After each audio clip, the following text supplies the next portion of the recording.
we wanted to have this discussion to both tell you a little bit about ourselves as well as our role in the Better Health Through Housing program for folks who aren't aware of it, and then we wanted to do an overview of the participant log as it stands now, what we're tracking and why, due dates and data transmission things, and then we wanted to go through and talk about each data field to really hear from the SNAP folks in particular to make sure that what we have in the participant log makes sense and is matching and tracks with what you anticipate your work to look like. And then we do want to save some time for questions.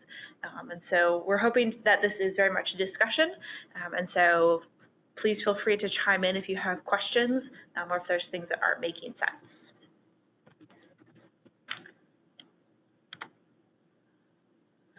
So to start with, RDA, a little bit of background about us. We're within DSHS, and we have a really interesting and unique data infrastructure that allows us to support programs like the Better Health Through Housing project. And we do a lot of program monitoring, research, and evaluation. We work on a lot of multidisciplinary research teams, and so we're really excited to be partnering with both the Department of Commerce and with all of the program partners under Better Health Through Housing to be doing a program evaluation of this really interesting and unique project. So we're really excited about it, and so we are glad that everybody is here today.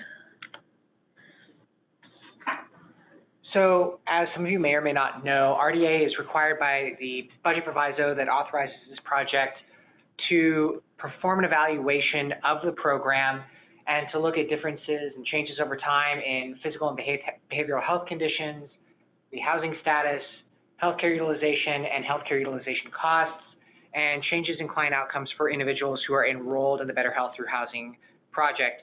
And as Katie was saying earlier, one of the reasons that we've been identified to do this work is that we are very uniquely situated within state government, and we have access to a wide range of data elements that we are able to pull together through our own unique architecture to be able to do pre-post analyses and some complicated quasi-experimental analyses. However, with regard to this particular program, because there are so many different actors involved and because it is a cross-system collaboration, it makes tracking clients more complex, and it doesn't necessarily fit well within our existing data framework. So while we get data from a number of different state agencies, this project spans different state agencies as well as local actors.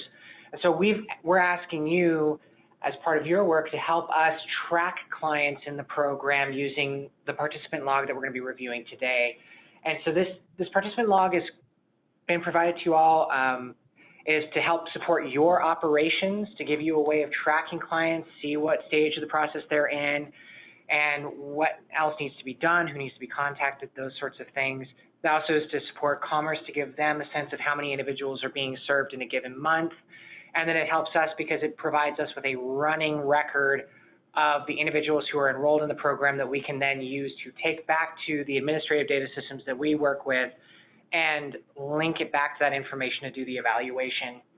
And so, and just to give you some context on this, and we'll talk about this a little bit more when we talk about the types of identifiers that we need to gather for this project, what we will be doing is taking the information that you're providing on the participants in this log and specifically using things like their date of birth, their name, first and last, and their social security number to see if it matches any of the corresponding records in the state and various state administrative data systems, and then we will link them using what we call a person link ID, which is sort of our internal master ID, to then track what kinds of services they're getting, not just in this program, but from other agencies as well. So things like, did they receive basic food or TANF or things of that nature.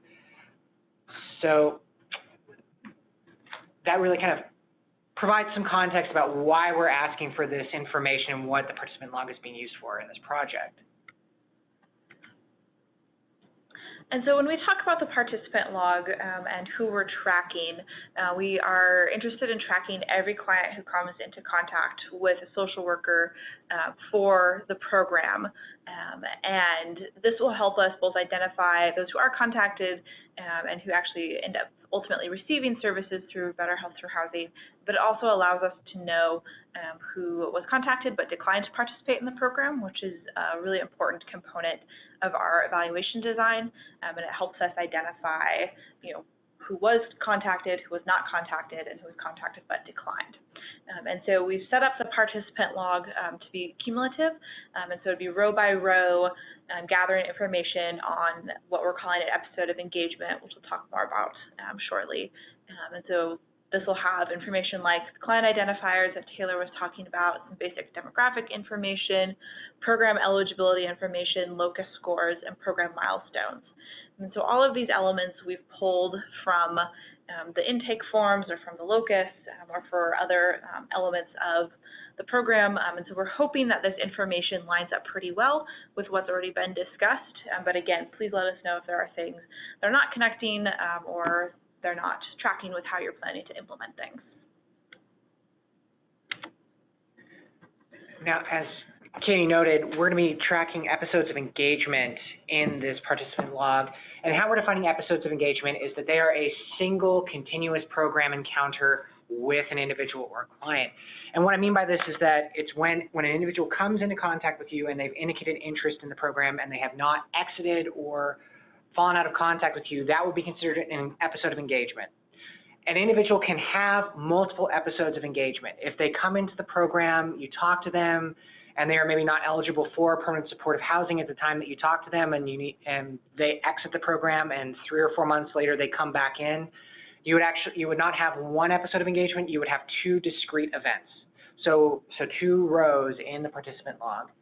And this is to really get a sense of how many clients are meeting the eligibility requirements, their first time or their focal population, criteria, the first time through, how many of them are exiting and then coming back later to get a sense of what the churn looks like for the program, and just to better understand how difficult it is to maintain contact with these folks, to help think about this in terms of from a broader programmatic perspective. And as Katie noted, the participant log is intended to be cumulative, so we please ask you to not delete any records from the log, and we ask you to not change or delete the client program IDs. That is a column at the very beginning of the participant log, and it's already been auto-filled for you. So please don't change it to if you have somebody who comes into the program and then exits and then comes back, please do not change their program ID so it's the same for the 2 rows. We'll do any data deduplication on our end, and we're really interested primarily in discrete episodes of engagement.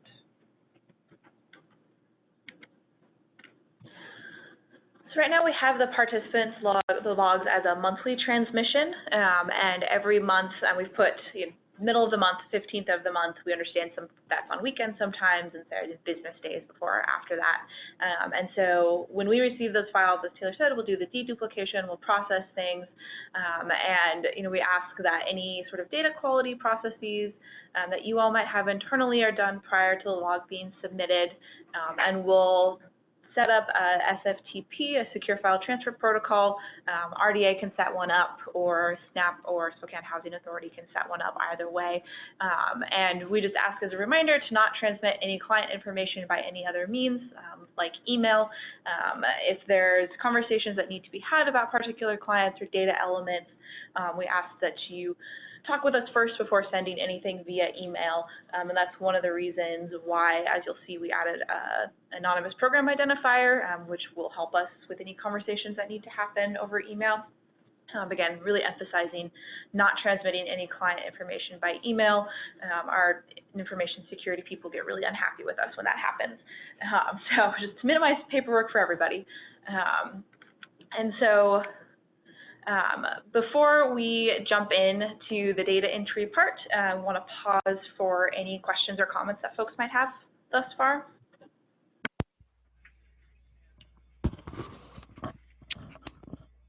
Katie and Taylor, this is Jeff. Can you hear me? Yes. Yeah, so I have a comment, and it's about a very subtle nuance, but it might make a difference. Could you back up the PowerPoint, 2 slides. Yeah, so I'm thinking about the language in the second indented bullet. If a client exits and re-enters the program at a later date. And I know that this is really a nuance, but to me, it's potentially confusing to talk about someone exiting the program if they were never actually approved for enrollment. In other words, if a client doesn't meet the criteria, the threshold criteria necessary to be enrolled in the program, they'd still get captured on this participant log, but they wouldn't really enter the program if they didn't meet the eligibility requirements. So the language of exiting and re-entering, just for the benefit of the people who are going to be working with this log, it seems to be potentially a little fraught with confusion. And I'm happy to be schooled on this if I'm not reading this right. Yes, perhaps an example will help. And so this is how we think as data people, and so if this does not match with what's going on the ground, we are happy to adjust as needed. But we are thinking that there could be a situation where a client goes through the program, they're identified by a social worker, they're given that intake form, they have the locus done, they're handed off to a community health worker at SNAP, and they start that sort of process with the SNAP, either the community health worker or the housing person, and then for whatever reason, maybe they lose contact with the person, maybe the person is arrested for something, something happens where the client is no longer engaged in the program after there's been sort of this intake process. And so after that intake process and then that loss of contact, or the client maybe gets halfway through and then they decide they don't want to participate anymore, the client would then have exited the program at that point. And then if they re-entered the program at a later date, let's say 3 to 4 months later, they're contacted again, and now they're interested in participating in the program or able to participate. It's a break in service, right? There's been a loss of contact, there's been kind of this stop in their participation in the program, and we want to be able to capture that nuance because this is a new program. This is part of that sort of process aspect of learning about, how complicated it is to work on these types of programs, these cross-system programs with individuals who have a lot of things going on, and so to help with that, we want to understand when a client leaves and then the reason for that. And then if they decide to come back to the program later, we want to be able to capture that as 2 discrete events, if that makes sense. Thanks, Katie. I think that does help.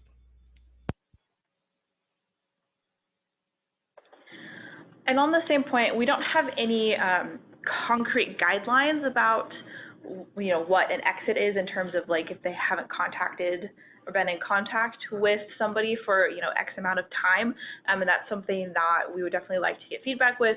I'm not sure if a hard and fast, like you haven't heard from them for 30 days, makes sense or not, but in the participant log, and we'll see it in a couple minutes, there is sort of a tracking of why people exit, and one of them is loss of contact.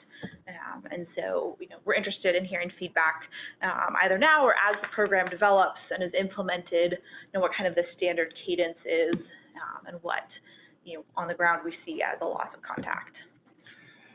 And I would say too, just to follow up on Katie's point, one of the things that we recognize with this program is that this is a difficult to contact population, that it's going to be hard to keep track of them and to be able to maintain that working relationship with them. So this is recognizing those difficulties as well and making sure that we understand, we have a good sense of what that looks like on the ground to kind of circle back to that point. So we would love to hear from you about what you anticipate will happen with clients and see if we can make any adjustments to the participant log accordingly. Any other questions before we move on?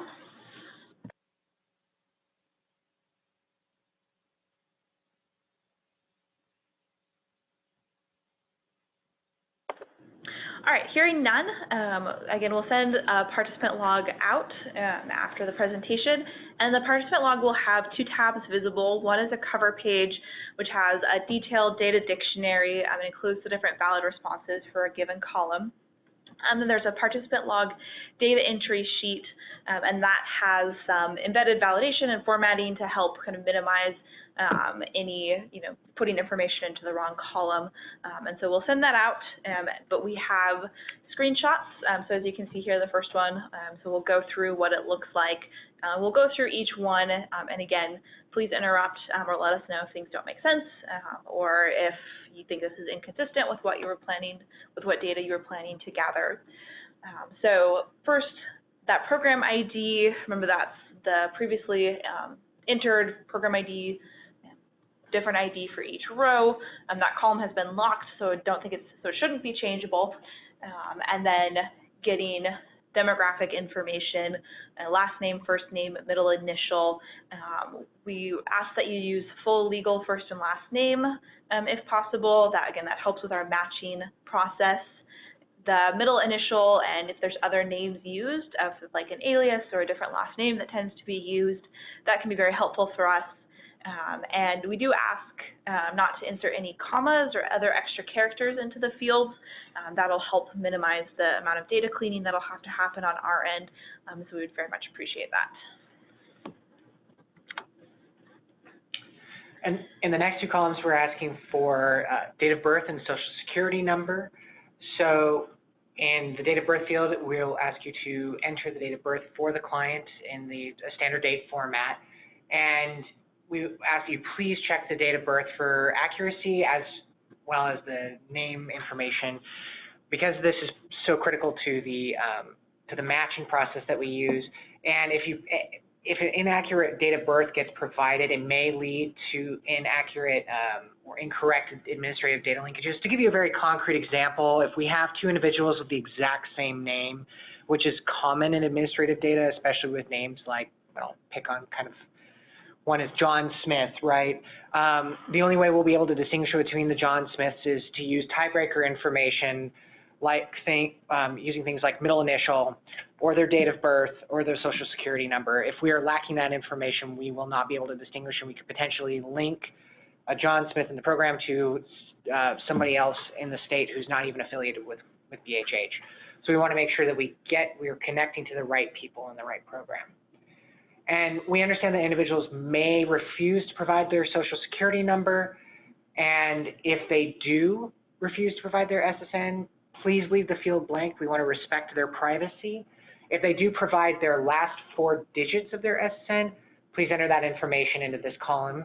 That is useful in the matching process. Even if it's not their full social security number, we can still use that to verify if it's the right person or not. And then based on the information that's gathered in the intake form, we have some demographic information, gender, race, ethnicity. This is based on client self-identification. If an individual does not identify as a member of any of the provided groups, leave them blank.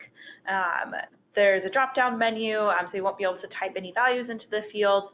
And the drop-down menus, just so you know, are populated with the same gender, race, ethnicity options as the Medicaid client eligibility system has, and so they may not reflect they don't reflect the complete range of gender, race, and ethnicity that individuals could select, but we are using the Medicaid eligibility system identifiers, and so that helps us with matching information to other groups in our system, because we have to do part of the program evaluation is looking at individuals who did not participate in the BHH program, and this is something we want to be able to match on.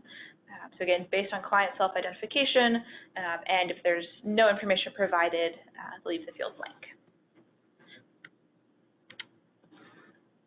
Case status is a field. Again, it's also a drop-down menu. We've provided 3 different options for this, and it really captures a client's current enrollment status for the episode of engagement you're working with them on. And this is the only field in the spreadsheet that once you've completed it, you may need to circle back and update it as a person moves through the program. So we ask again to use the drop-down menu, and please do not type any values into this field. There are 3 values you can select. One is pre-engagement, and we included this value because we weren't entirely sure if the hospitals had what we would refer to as a by name list, where it identifies individuals who may be eligible for the program. If they do have that by name list and they want to put that you want to put that information into the participant log to help expedite the screening process, that'd be great. Just set their case status to pre-engagement so that we know which individuals have and have not been engaged by staff members associated with the BHH program.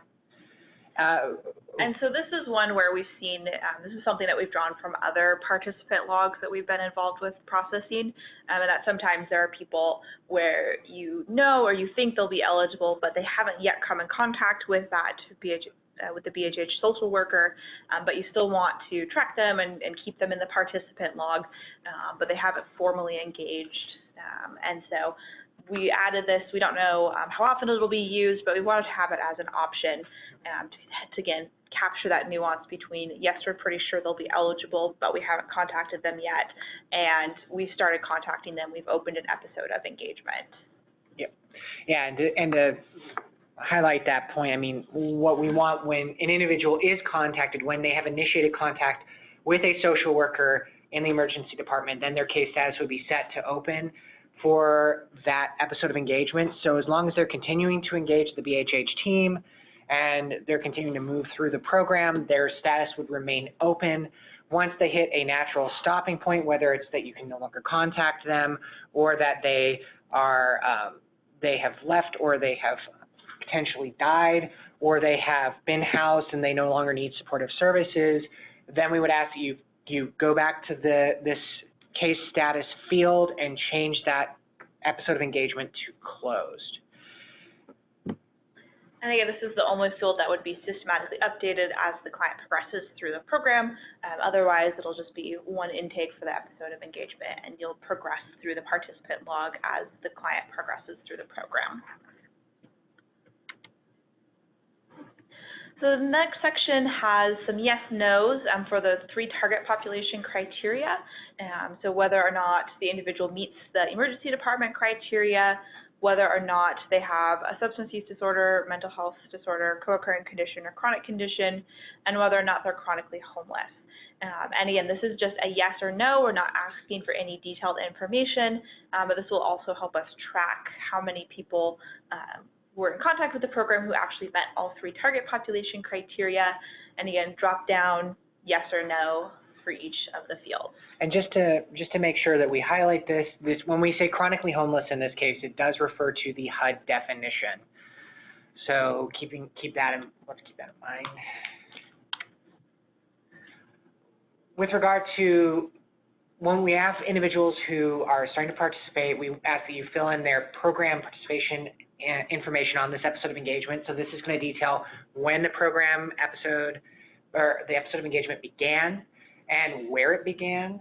So with regard to when it began, we ask that you fill in the program episode initiation date, which refers to the date that the client first came into contact with an ED social worker who is affiliated with the Better Health Through Housing program for this episode.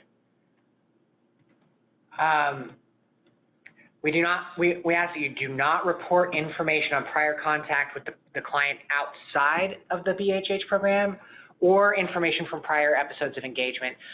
So one of the things we recognize is that there are some of these individuals who you may have seen in other capacities who may have been in contact with ED social workers prior to this program, and we do not want to, it's difficult to know when they were brought into the program if information is being provided on prior contact outside of this particular effort. So that's why we ask that you restrict it to just this particular episode of engagement and just for the BHH program. And then if you have a valid program episode initiation date, we ask that you set their case status to open, and then select the hospital that the ED worker is associated with from the program hospital name drop-down menu. And that should have both sites in there, and so that will just be one or the other. And we do we forgot to mention on the cover sheet of this participant log, we do have the definition of chronically homeless, and the HUD definition is really, really specific, and it is on that cover page. And so I'm not going to attempt to recite it because I always miss a detail, but it is on that front cover, and I believe it was also on the intake form and what the specific HUD definition is. And we also have, if you ever need to refer back to any sort of definitions about what is an episode of engagement, what do these different fields mean, again, the cover sheet is an excellent resource for that because we do have all this information summarized there.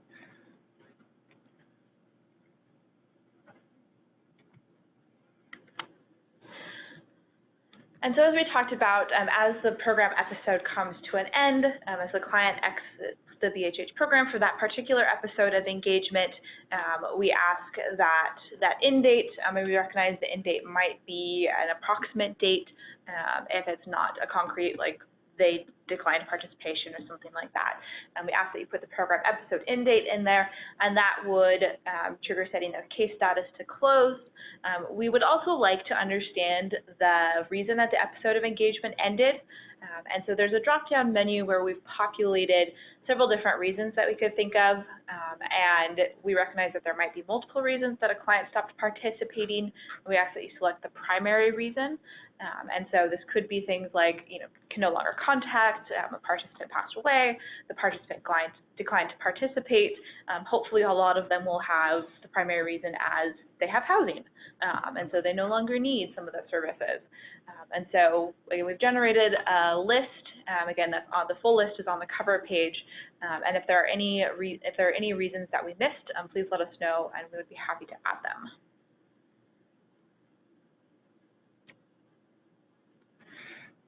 Now this sheet is we're using this sheet to gather information, or I'm sorry, these columns, to gather information on the locus assessment. This is one of those data elements that we are not able to gather in any sort of administrative data system, so we're very reliant on all of you to put this information into this participant log for us. And we would like information on the date that the locus assessment was conducted with the client and completed.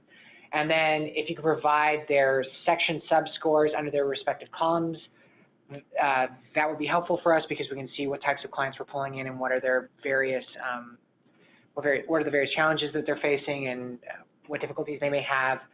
And then there's a total score column at the end. You do not need to worry about changing anything there because that will auto-populate once the scores have been updated in other areas of the locus assessment section.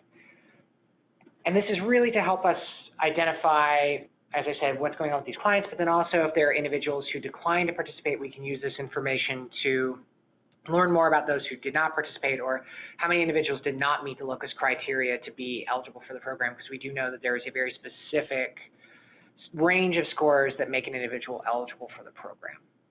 And we're hoping that all of this, but particularly the locus assessment information, will be useful to the implementation of the program and help give a really quick way to track what is the average locus score of folks that are interacting with this program, and to see if that 14 to 19 range is the majority of the population, or if people tend to score higher or lower or higher on particular subsections of the locus.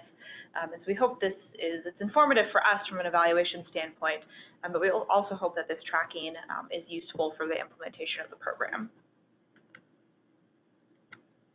All right, before we move to the next section, we think of all of this as like the intake, sort of initial contact information. Our understanding is that this is all information that would be collected by the ED worker, the social worker in the emergency department, based on our understanding of what the intake form looks like and what the locus assessment, when the locus assessment will be given. So all of this is kind of that initial intake information. And so we wanted to pause before we switch to kind of the next half of not the next half, it's not as many columns, promise, the next part of the participant log and see if there's any questions.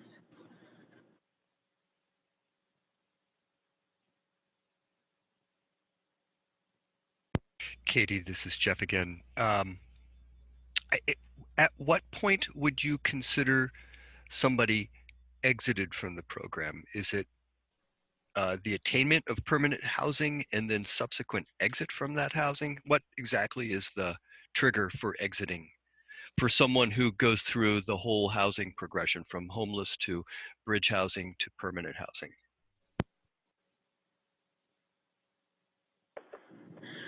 So part of that is we're looking to the folks who are actually implementing the program to give us that information. We have things that we can think of, but that's our thinking and may or may not actually match what is going on. And so we recognize that we just have the paperwork, so to speak. We have the RFP, the proposal, the documents, which are all really helpful, but we definitely have, we're not hands-on, we're not on the ground, so us telling you what an end of an episode is probably not the most appropriate. Let me see if I can manage to share the participant log as well. While Katie's doing that, I think that when we think about what would define exit from the program, again, this is really relying on the folks, the experts on the ground, and what their experiences are and what they see. And there are definitely some natural stopping points. If an individual no longer wishes to engage, that would be considered an exit. I don't know if I necessarily consider house an exit point, because they could continue to receive supportive supportive services while housed as part of their participation in the program. I was thinking that too. Yeah. Yeah. So can you see the Excel workbook? No. Okay, hold on. I'm looking at the PowerPoint. Oh, yeah. Okay. Let me see if I did this right. Yeah. Let's try that. There you go. Okay. Can you see the Excel workbook now? Yes. Great. Okay. So this is this list here. This is the list that we've generated of potential reasons why people may no longer be engaging in the program. And so we tried to capture kind of each step in the program and just think about where people might naturally filter out. So things like, the ED identified them as a potential client, but they ended up not meeting the program eligibility criteria. They didn't meet the locus criteria or the housing criteria. If a panel is implemented, if they didn't pass the panel review, client declines, no longer wishes to receive services, if they're institutionalized, if the client died, if they're no longer eligible, could not be contacted. So again, this is us just thinking of the potential ways that people could exit. But again, I don't know if any of the folks from SNAP on the call have any thoughts about other points in time at which somebody might exit the program or end their episode of engagement.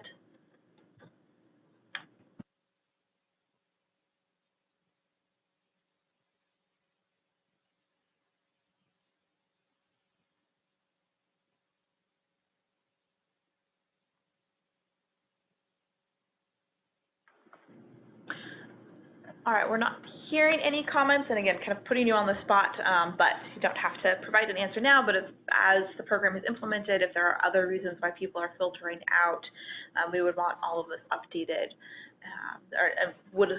we would like to make sure the participant log is updated so that we, again, reflect what's actually going on.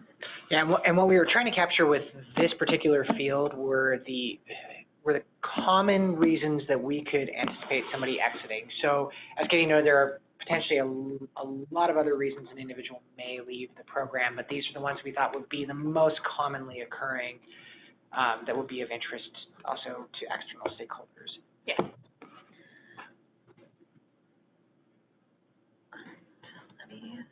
So we're going to switch back to the PowerPoint now if nobody has any additional questions.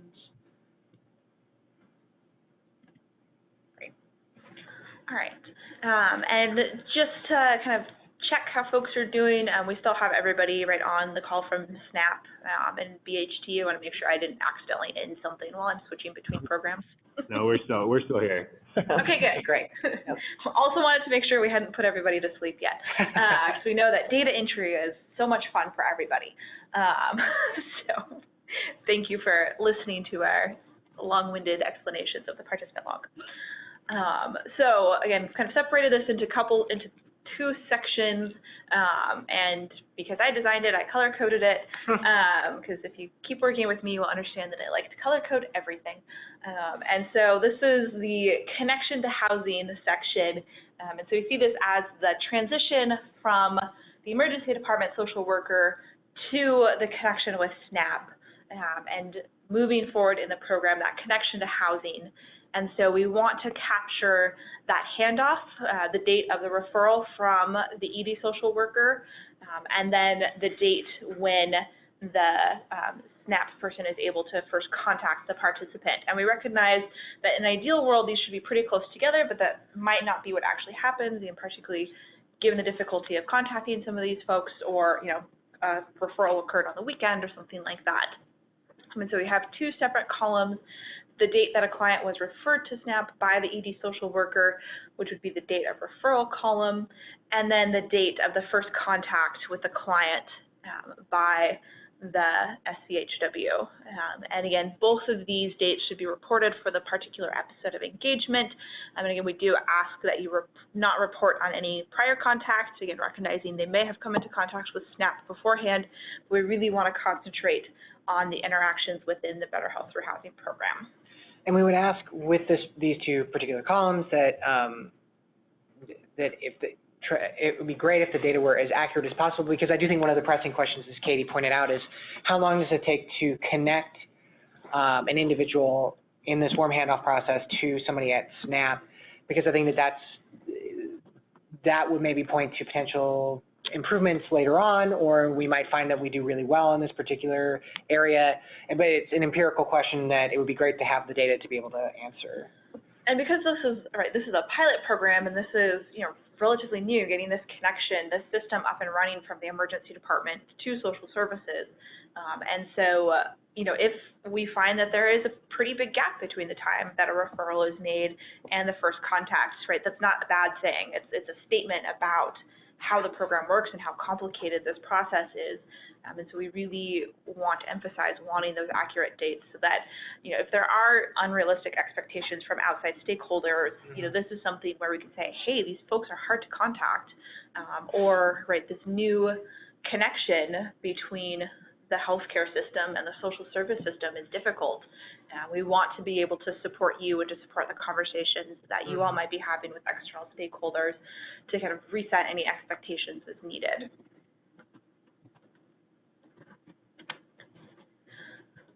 So the next section is, and this is something that we pulled from Garrett from the very helpful process flow you made. That was excellent, thank you.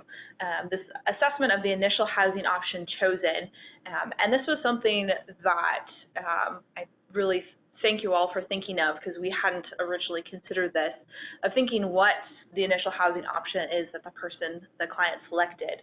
And so we have some housing options in the drop-down menu based on some of the information provided. This is also the one case where we have an open text field, the other housing option detail field, where you can provide any clarifying responses if there's a particular scenario or situation or additional detail is warranted about the initial housing option chosen.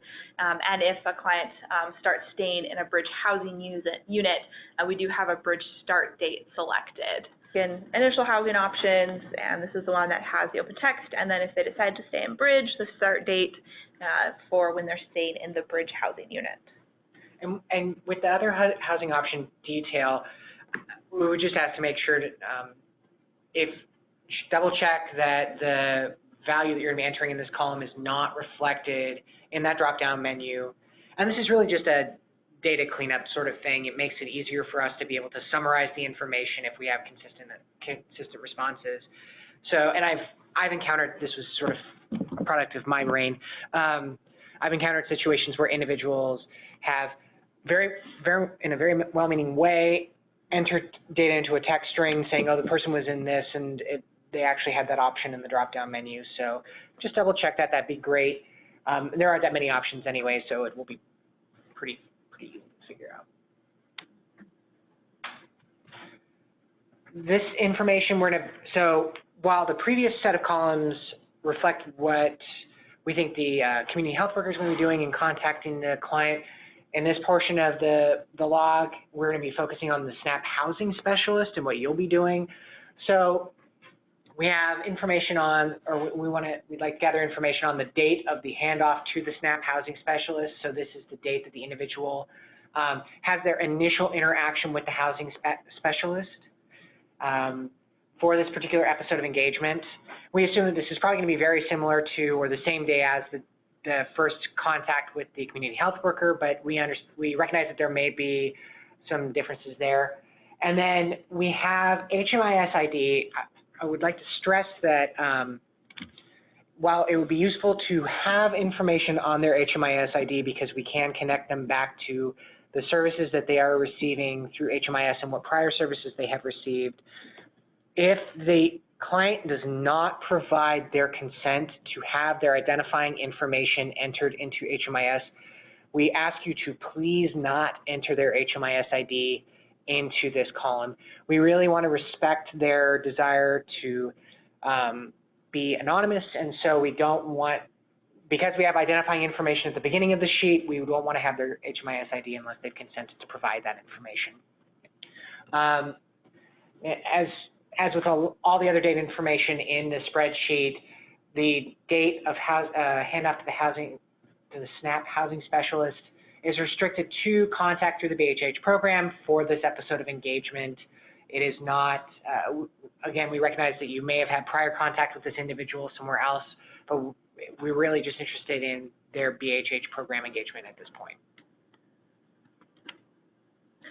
And then we'd also like to gather information about the SPDAT, so the date of the SPDAT, and again, this might overlap with the date of handoff, and then what their SPDAT score is, and their housing status at the time that the SPDAT is implemented. We recognize this might be the same, might be different, as their initial housing selection, but we'd still like this information just in case it is different. And then again, drop-down menus. So everything is hopefully is all pre-populated. It should be consistent. And this just helps us track progress and helps us get a sense of where folks are when they enter the program. And then the last two columns of the participant log gather information on the housing move-in date and the individual's housing status, housing placement type. I'm sorry, that's a typo. And these two columns are going to gather information on when the client moved into a permanent housing situation or some other housing situation, and then what type of housing situation they're moving into. And I want to stress that when we say move-in date, this is not the same as a placement date, which would be the day that you may have located a housing unit for them, or the day that they agreed to that housing unit, or the day that they signed paperwork for it. We're really interested in the date that they moved into the unit and were actually housed. And as before with the housing status at SPDAT, we would ask you to select their housing status or the housing placement type from the drop-down menu. It's going to be the exact same set of options as you have for the housing status at SPDAT. And we've tried to align these categories as much as possible with some of the higher level categories that HUD uses in the HMIS documentation. So it should look familiar. All right, and that is the participant log as it's currently designed. And so let me pull up the actual participant log. Right, so again, we have this cover page here. We just have some general information. Again, this is the stuff that we've talked about, some definitions, and then again, this data dictionary, which has the variable names, the description of the variable, the response options,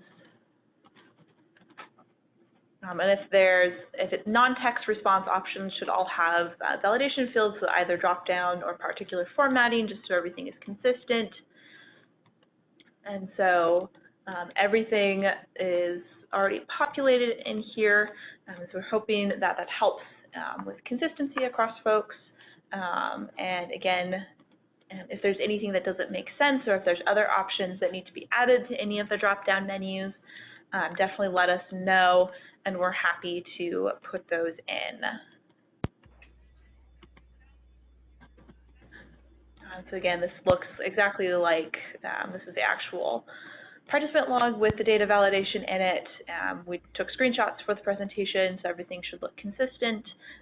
And so we will send this over as soon as this ends, and we edit that one typo on the PowerPoint, and we'll send it to the group.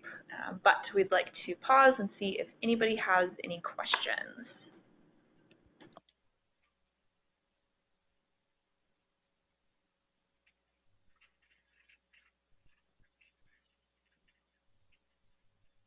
Hi, this is Jeff, and I want to make sure I don't take all the time for the SNAP people to ask questions, but I was wondering if you could go over to the initial housing column and show the drop downs for that.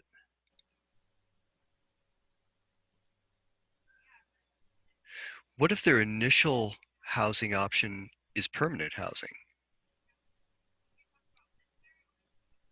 So this was based on our understanding of this initial first contact with the CHW, and that there was going to be that sort of transition housing from homeless from the ED to where does the person want to go the first time?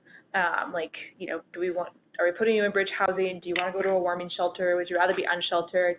Do you have another housing option? You know, I'm going to go stay with a friend on their couch, or something like that. And so our understanding is that this is the sort of urgent, okay, we've identified you as coming from the emergency department without housing, where do you want to go tonight? As kind of that immediate need assessment. And then the more formal, you know, what is your actual housing status? Are you homeless? Are you unstably housed? You know, are there other housing options? So if that makes sense, kind of this immediate initial housing, where do you want to go tonight versus where are you at now, more generally speaking, and then where do you ultimately end up in the housing placement type.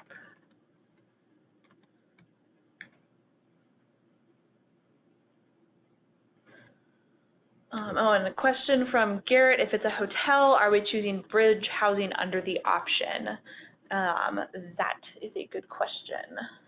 I mean, I would assume if that is one of the types of bridge housing that you are providing to individuals under BHH, then I would suggest using bridge housing as the option that you select for that particular event. If it is going to be offered through some other program or something like that, then I would expect it would probably be better to just use the other, please specify, and then say this is a hotel.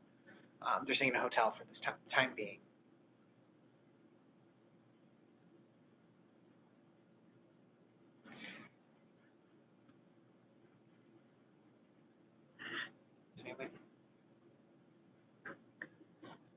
Yep. Other questions?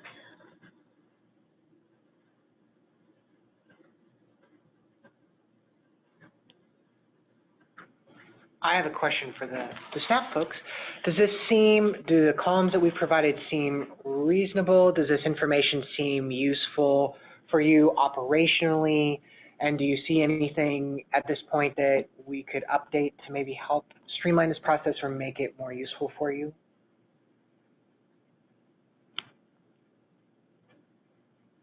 As far as like housing specialist piece, it looks pretty straightforward for me. I don't have any suggestions on anything to add. Great.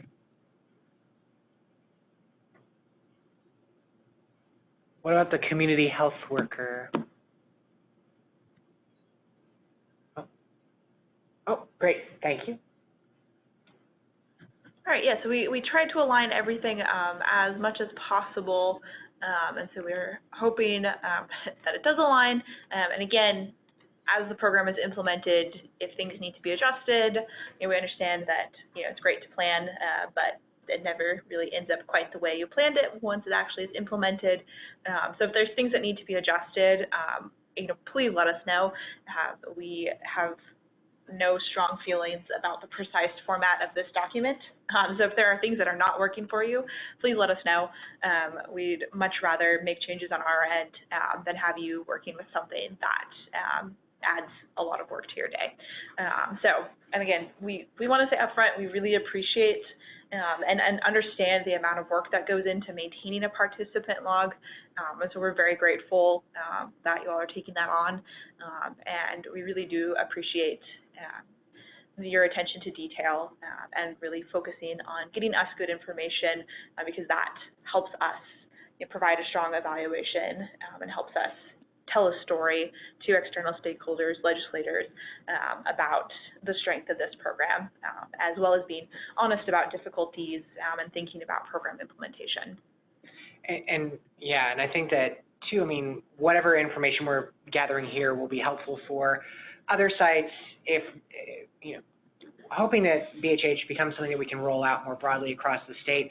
All this sort of information gathered here will help inform the decisions that they make and be able to highlight areas where the program is extremely successful, as well as areas of potential improvement, and where there may be a need for additional administrative support in terms of having a data system that's able to accommodate this sort of information or things like that. So that's, this is very helpful for us, and I think we hope that it's very helpful to you all to help you as you work with your with the clients in the program. And I think there's one other thing that we didn't mention when we were on the slide. Hold on, let me go back. I'm not used to Zoom, but I think I'm doing pretty well. So far so good. And I'm going to jump back for a little while. So we have the participant logs that's due on the 15th of every month. And when we say the files will be processed and summarized by RDA, we are, again, this cumulative process summarizing all the data, but we are planning to generate back some high-level information. So thinking about the number of people who are engaged, how many cases are open, how many cases are closed, where are people through the process. And so that's also something that we will be doing both as just a quick check to make sure everybody's on the same page, but to also, craft that story about how the program is being implemented and how it's being built up. I know from other programs, it's really, really gratifying to see that case number increase and to be able to have that summary every month. So we will reflect that back to the program partners about what we see from the participant log and kind of that high-level summary of where people are at. And we recognize throughout this process that there may be additional questions or there may be hiccups. There's certainly going to be things that we didn't anticipate. So please feel free to reach out to us. We've provided, we've provided our contact information on the last slide of the slideshow, and we are here to work with you. We want to help support you all in this process, and so we are a resource available to you. Yes. Yep, so definitely feel free to reach out to us or to reach out through Garrett or Cherise, and definitely let us know if you have questions. If, like always happens to me, as soon as I hang up on a webinar, I think of 5 more questions. Please feel free to send us those questions, or if you, as you're reviewing, if you have any other comments, definitely let us know.